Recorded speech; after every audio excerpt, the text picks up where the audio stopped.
Hello everyone, welcome to today's session. In the last session I have discussed about event types.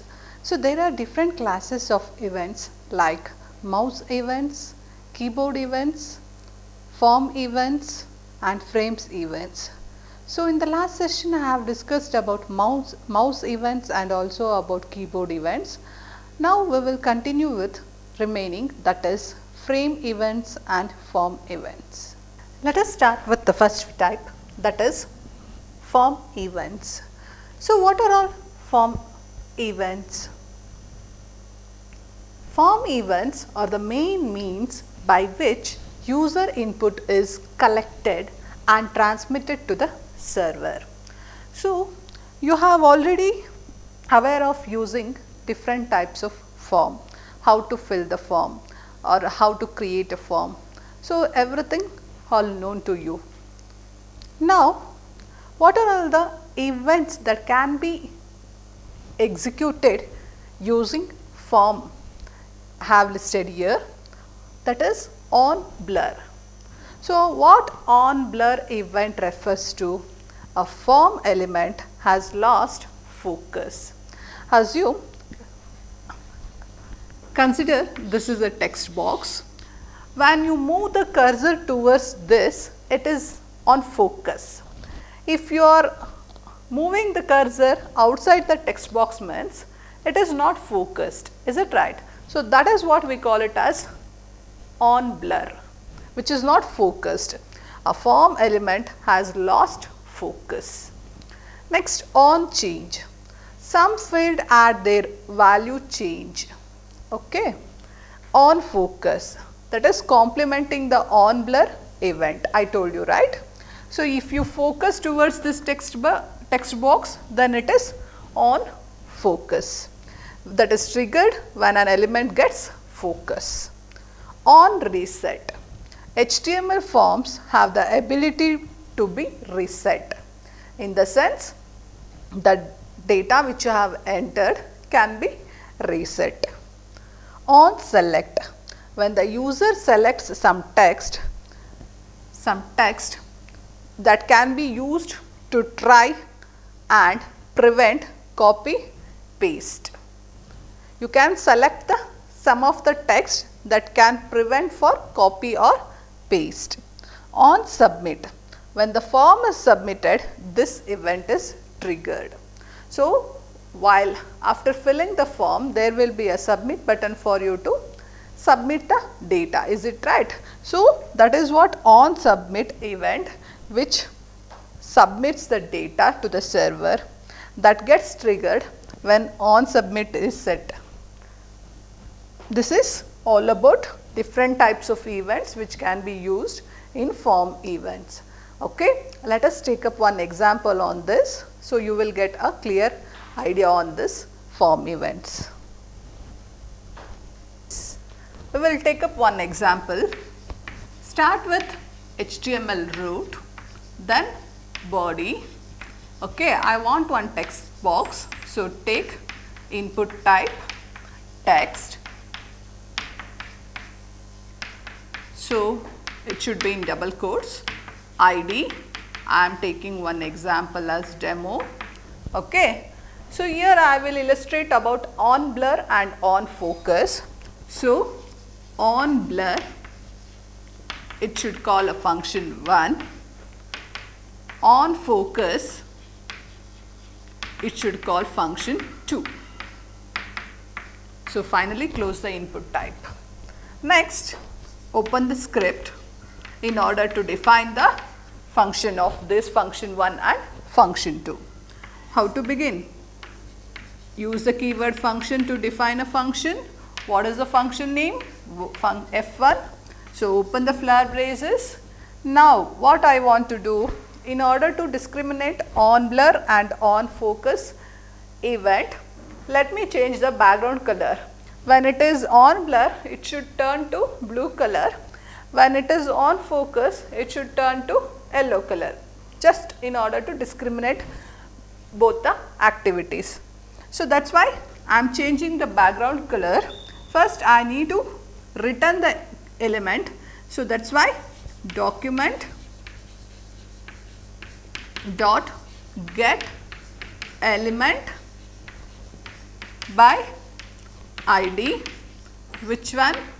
Demo, which should be in double quotes, dot how to change using style, what to change? Background color. I will continue here and set it to blue. Okay. So, this is about function 1. Next is about function 2.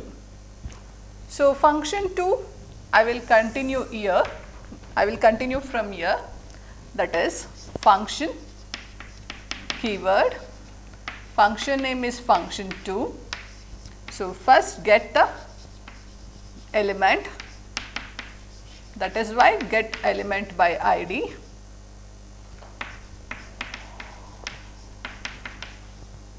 from which id? Demo, dot to change the style, to change background color, the property is background color,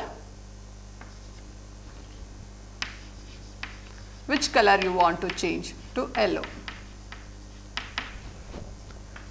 So, now also close the script, close the body, also close the HTML. Okay, this is how you can write a very simple program to illustrate on blur and on focus. So, once you run the program, you can observe in the output that there is a text box where you can enter the input. Okay. So, whenever it gets focused, it on focus event gets activated and it calls a function 2. So, function 2, it changes the background color to yellow. Okay. So, you can observe that changes. When it comes out of focus, that is on blur event. So, whenever it becomes out of focus, on blur event gets activated and it calls a function f1. So, what is the function f1? What it does? It changes the background color to blue. Okay. So, those changes you can clearly observe in the output. So, this is all about form events. So, next is about frame events. What are frame events? Frame events are the events related to the browser frames that contains your web page.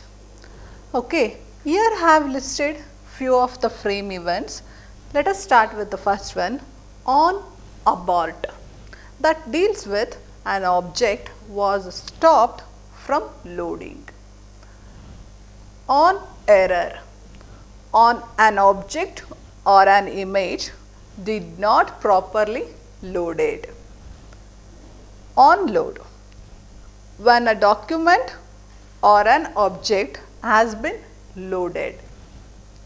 On scroll, the document view was scrolled. For example, if you have a paragraph which consists of 1000 together lines, means you cannot view all the content in one page, is it right? So, in order to view the content, we are supposed to scroll, that is what? On scroll. On unload, which is the complement of on load. The document was unloaded. On resize, the document view was resized, in the sense the web page can be viewed by the specified size, it can be resized to view the document. This is all about frame event. So, next is about form validation, that is validating forms. So, validating forms are the most common application of JavaScript. So, why this validation is required from the client side? Here you can notice, writing code to pre-validate forms on the client side will reduce the number of incorrect submissions. Okay. See, what happens means, assume we are filling one form. Okay. if the form is filled incorrect manner means, for example, assume we are supposed to enter a number, that is we are supposed to fill the phone number. Phone contact number means it should be a number, right? In case if I have typed in terms of letter means it is not proper, it has to be validated. So, that validation code is done on the client side means it prevents incorrect submission of forms, thereby reducing the server load. So, this is one advantage for pre-validating the forms. Now, there are three types of validating activities. One is email validation. Email validation. So, what is this email validation? Email validation in the sense we want to send a mail to some X person. So, that X person mail ID should be correct. If in case if I give a wrong mail ID means still our code should be in the position to validate that mail ID. Okay. So, next is number validation.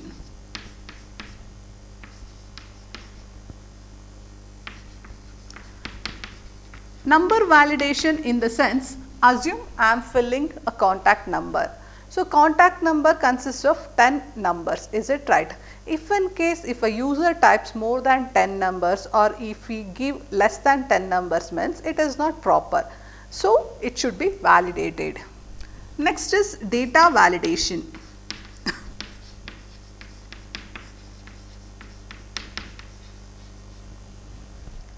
So, whatever the data we will whatever the data we may fill in the form, that those types of data has to be validated.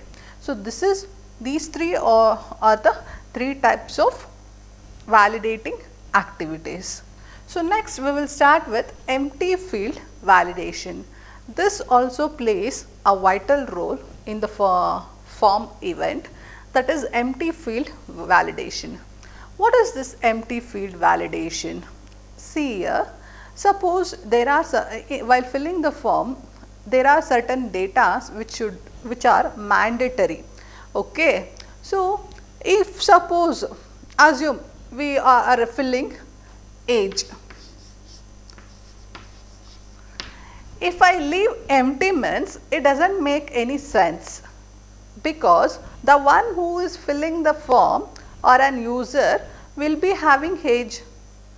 He cannot leave that field as empty. If so, if we left that field as empty means that has to be identified. Okay, how to validate? We have a code here.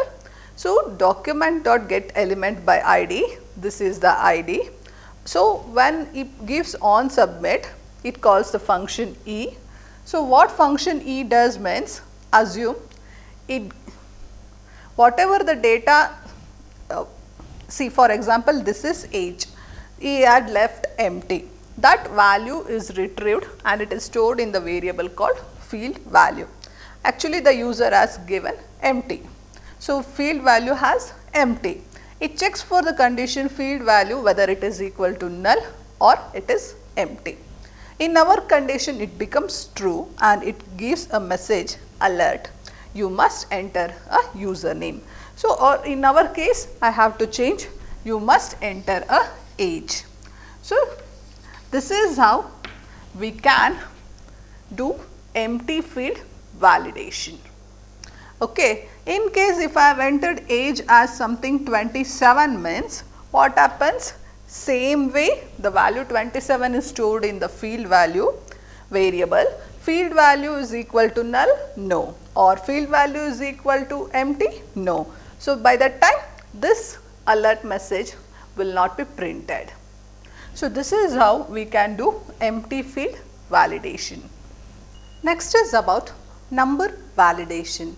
So, what is this number validation? Yes, this is also a very important point to be highlighted. During